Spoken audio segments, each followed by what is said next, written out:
grabe si BBM, walang ano, wala siya talagang, wala ang kapal talaga ni BBM, wala siyang hiya, hindi siya nahihiya na ginagawa niya ito sa panahon na lubog na sa kahirapan ng mga Pilipino.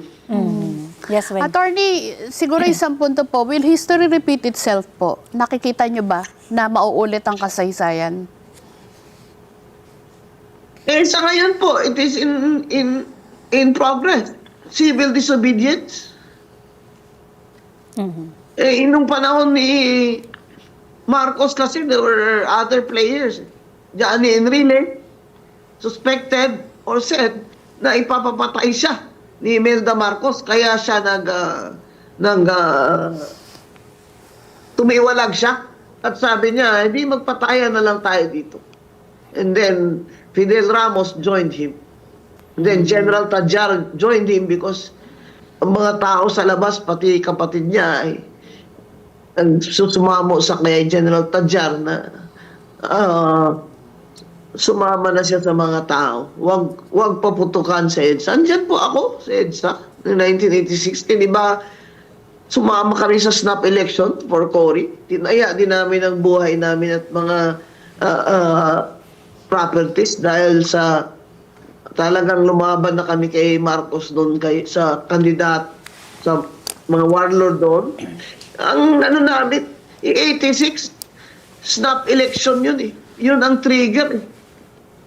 Snap election ang trigger. Hindi lang yung snap election ang trigger, kundi tumawag na lang si Marcos ng snap election dahil na-pressure na siya. Na-pressure na siya ng kakaprotesta. Kaya yung Amerika, sinabi sa kanya, you legitimize your rule. So sabi niya, sige, snap election. Dadayain lang din naman niya, di ba? Saka terrorism. Grabe, fraud and terrorism. Nung nag-fraud and terrorism, hindi na. Tumawag noon, led by the Catholic Church. Tumawag si Cardinal Sin. Okay. Ng mga tao ay magkita-kita sa EDSA. Ang players lang po ang magkakaiba. Pero sa ngayon, the events are unfolding.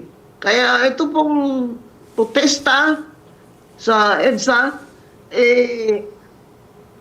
kung madadagdagan pa po ito at tuloy-tuloy ilang araw, ay mahirapan na po si Bongbong Marcos mag-justify sa buong mundo na siya ay magaling na presidente at may tiwala pa tayo sa kanya. Wala namang makaka-pressure kay Bongbong para mag-resign eh.